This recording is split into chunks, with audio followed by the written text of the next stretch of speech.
Ça ne sert à rien de courir sur un tapis 2 heures par jour pour pouvoir perdre du gras ou perdre son ventre. Je sais, Internet, c'est rempli d'informations qui sont contradictoires. Personnellement, j'en peux plus de voir chaque jour des centaines de conseils qui sont destinés à des hommes très motivés, qui ont envie de perdre du gras et qui sont prêts à tout pour atteindre leurs objectifs, mais des conseils qui ne fonctionnent pas et ne font que les conforter dans l'idée que c'est impossible pour eux. Je m'appelle Thomas et depuis 3 ans, on a déjà accompagné plus de 4000 papas avec toute notre équipe de coachs à perdre du poids, à perdre le gras du ventre et surtout à atteindre leur poids de forme durablement. Parce que ce qu'on leur a demandé, ce n'est pas de faire du cardio pendant des heures. On s'est adapté à leur rythme de vie, on s'est adapté à leurs contraintes et aujourd'hui, ce que je veux te partager, ce sont les clés qui nous ont permis de faire ça. Ce n'est pas de la théorie sortie de mon chapeau, c'est la même méthode qu'on a appliquée avec nos papas in shape et je vais te partager un élément plus spécifique qui est extrêmement simple et qui est extrêmement sous-coté aussi pour pouvoir perdre du gras. Reste bien jusqu'au bout, c'est parti.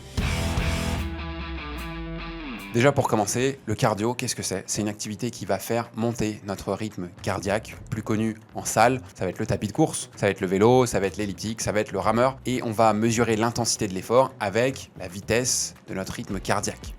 Qu'est-ce qui compte vraiment dans le cardio quand tu veux perdre du gras? On a tendance à croire que c'est le rythme cardiaque. Certains pensent que plus on va le faire monter, plus notre entraînement va être efficace, c'est-à-dire va brûler des calories. Certains vont dire que plus on va le faire longtemps à une intensité basse et plus ça va être efficace.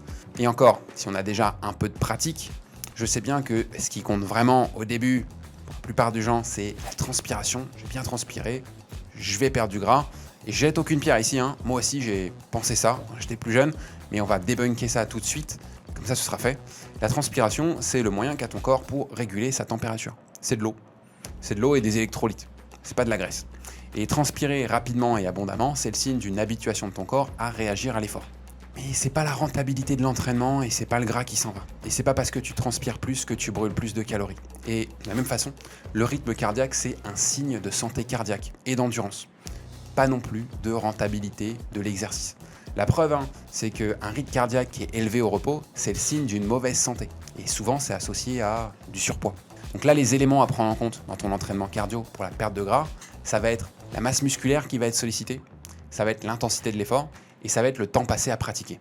Ce qui veut dire qu'en théorie, tu brûleras plus de calories et tu pourras perdre plus de gras en courant qu'en faisant du vélo ou n'importe quel autre appareil pour la même intensité et le même temps d'effort. Parce que en fait, tu engages plus de masse musculaire que sur n'importe quel autre exercice à cause du fait de lutter contre la gravité avec tout ton corps et toute ta masse musculaire ou ta masse graisseuse.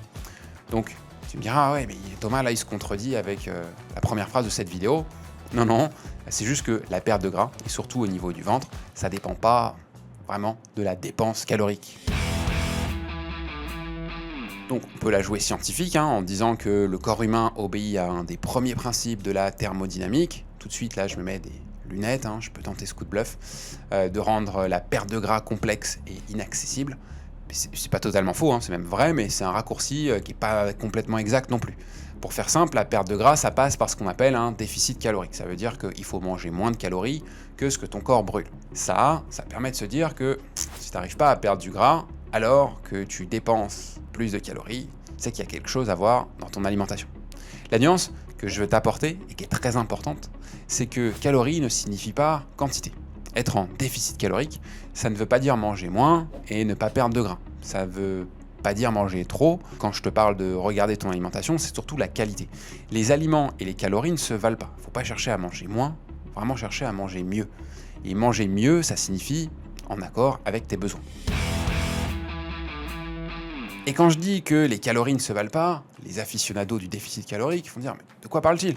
En fait, parce que les macronutriments, que sont les protéines, les glucides et les lipides, ne se valent pas. Ils n'ont pas le même rôle. Ils n'ont pas la même importance. Les protéines, ils ont un rôle dans la régénération des tissus. Tous les tissus, pas seulement les muscles. En plus de ça, les aliments protéinés vont être ceux qui, et là je peux remettre mes lunettes scientifiques, l'effet thermogénique le plus important. Ça veut dire que ce sont ceux qui vont brûler le plus de calories à l'absorption. En fait, tu brûles des calories en mangeant aussi parce que ta digestion, elle fait intervenir ton corps qui a besoin d'énergie et les aliments protéinés sont ceux dont la digestion est la plus coûteuse. Donc, si on continue, les glucides, ça c'est la source d'énergie privilégiée par ton corps. C'est un nutriment qui est essentiel pour la forme, pour ton énergie. On va jamais te recommander de bannir de ton alimentation les glucides chez Papa & Chef. Il y en a qui ont pratiqué le régime cétogène. C'est pas une mauvaise chose en soi, mais les bannir complètement, ça se passe jamais très bien sur le long terme. Parce que la quantité et la fréquence, elle doit être adaptée à ton activité physique. En fait, les glucides, pour les rendre le plus pertinents à ton rythme de vie, on va surtout les répartir de manière plus intelligente et plus intéressante. Et en termes de dose également, parce que c'est la dose qui fait le poison. Et dans notre époque, les glucides, c'est la source de macronutriments qu'on trouve le plus facilement. Il suffit de sortir dans la rue, t'as des boulangeries, t'as des sandwichs, t'as des gâteaux, t'as des boissons, tu les trouves partout. Et c'est quelque chose sur lequel on a souvent une surconsommation qui est importante. Enfin, les lipides, ce sont les graisses. Et les graisses, elles ont longtemps eu très mauvaise presse à cause du fait qu'elles sont beaucoup plus denses caloriquement que le reste, et c'est vrai, mais ce sont surtout des composés qui sont essentiels à ta santé, un peu comme les deux autres. Donc elles ont un rôle qui est très important pour la santé. Et un régime qui bannirait le gras, ce serait un très mauvais régime alimentaire. Ils sont composés essentiellement, par exemple, dans la membrane de tes cellules, et ça va être le siège de production de tes hormones, notamment la testostérone. Donc l'équilibre dont on parle tout le temps dans l'alimentation tient en fait de la répartition de ces aliments, principalement de ces macronutriments. Et on a absolument besoin de garantir leur présence à ces 3 macronutriments. On en revient à la dépense calorique ou l'activité physique. Et je préfère largement la deuxième formulation. D'un point de vue mental, c'est déjà un aspect différent. Les inconvénients et de concentrer ton activité physique sur la pratique du cardio et exclusive du cardio, déjà ça prend du temps. Et faire que du cardio, c'est fatigant aussi pour l'organisme. Et je dis pas ça parce que je suis feignant. C'est juste que le temps, ça peut être un frein, particulièrement si tu as un train de vie occupé. Et le fait aussi que ce soit fatigant, parce que ça va être difficile de récupérer. Ça va être difficile d'avoir l'énergie dont tu as besoin pour les autres choses importantes dans ta vie. Tes niveaux d'énergie, ils doivent rester hauts aussi pour que les changements que tu apportes à ton hygiène de vie soient durables. Si tu es tout le temps rincé et que tu n'en peux plus à la fin de chaque séance, ça va t'amener une nouvelle fois vers un effet yo-yo, parce que tu vas pas faire ça éternellement. En plus, la fatigue, ça peut être quelque chose qui va t'ouvrir l'appétit. Et tu l'as peut-être déjà expérimenté, après une grosse séance de cardio, tu vas ouvrir le frigo, et il y a pas mal de trucs qui vont te faire de l'œil. Donc ça peut aussi également être très contre-productif dans ton objectif.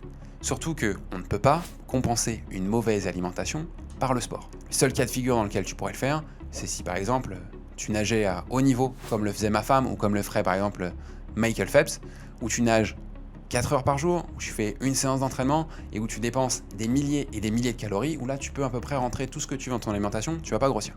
Tu connais sûrement le graphique qui montre ta progression annuelle que tu peux avoir. Moi, la méthodologie qu'on recommande auprès des Papa & Chef, c'est de s'améliorer d'1% chaque jour. Ça marche dans tous les domaines. Ce qu'il faut que tu en retires, c'est que perdre du poids, perdre du gras, perdre du ventre, ça ne nécessite pas de révolutionner ton quotidien du jour au lendemain. Ça demande plutôt d'apporter une petite amélioration, même minime, régulièrement et longtemps, chaque jour, chaque semaine. Ça veut dire que si tu adores faire du cardio pendant 2 heures, en fait, fais-le. Mais si c'est une tannée, le fais pas, parce que tu vas pas tenir assez longtemps pour avoir les résultats que tu veux sur le long terme. Alors, tu vas me trouver bien gentil de te faire toute une vidéo sur ce qu'il faut pas faire, c'est pas le but. Moi, ce qui t'intéresse, c'est toi et ce qu'il faut faire. Et je vais te partager la méthode Papa & Chef. Elle n'est pas magique, et pas forcément non plus clé en main. Parce que c'est un protocole qu'on donne à tous nos papas, qui fonctionne, mais c'est un protocole qui est individualisé par le coach, qui va prendre en compte le rythme de vie, qui va prendre en compte les contraintes, qui va aussi chercher à ajuster en permanence chaque semaine pour pouvoir mener nos papas vers leur objectif. Donc, je ne vais pas te donner un guide précis, pas à pas, et tu as juste à appliquer, ça va marcher parce que moi, je ne crois pas à une solution qui fonctionne pour tous. On est tous différents, on a tous besoin d'ajustements qui sont différents. Mais dans les grandes lignes, et ce qui a pu permettre à plus de 4000 papas aujourd'hui d'obtenir ces transformations physiques que tu peux voir à l'écran.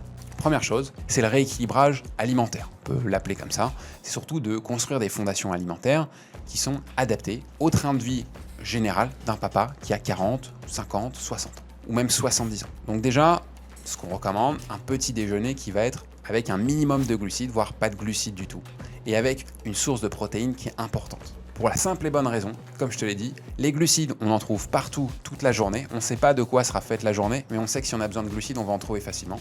Alors que des protéines, en trouver de qualité, c'est moins évident. Donc, autant commencer le petit déjeuner, si on a le contrôle dessus, et attaquer sa journée en rentrant les macronutriments qu'on va trouver le plus difficilement dans le reste de sa journée. Au minimum un quart de protéines, un quart de féculents, un demi de légumes dans l'assiette. Ça, c'est ce qu'on peut faire sur un déjeuner, ce qu'on peut faire sur un dîner, et c'est ce qu'on va pouvoir appliquer le reste du temps. C'est une règle de base qui est très simple, que tout le monde peut appliquer, et on pourra aller dans des détails supplémentaires au fil du temps, mais pour commencer, avoir une assiette pour le déjeuner et le dîner, un quart de protéines, un quart de féculents, un demi de légumes, c'est un basique qu'on peut tous appliquer. Et ça peut paraître peut-être trop simple, mais en fait, c'est pour ça que ça marche. Parce que si c'est simple à mettre en place, ça ne va pas bannir des aliments, ça va permettre de ne pas avoir à se priver, donc ça va pouvoir tenir dans le temps, et donc ça va amener des résultats en termes de perte de poids. Ensuite, par rapport à la musculation, que tu sois à la salle, que tu sois à la maison, que tu sois avec du matériel, que tu n'aies pas de matériel, en fait, le programme, on va l'adapter. Ça va reposer sur un travail de renforcement musculaire, parce que le muscle, c'est le tissu à privilégier pour pouvoir stocker de l'énergie, sans en payer le prix du surpoids.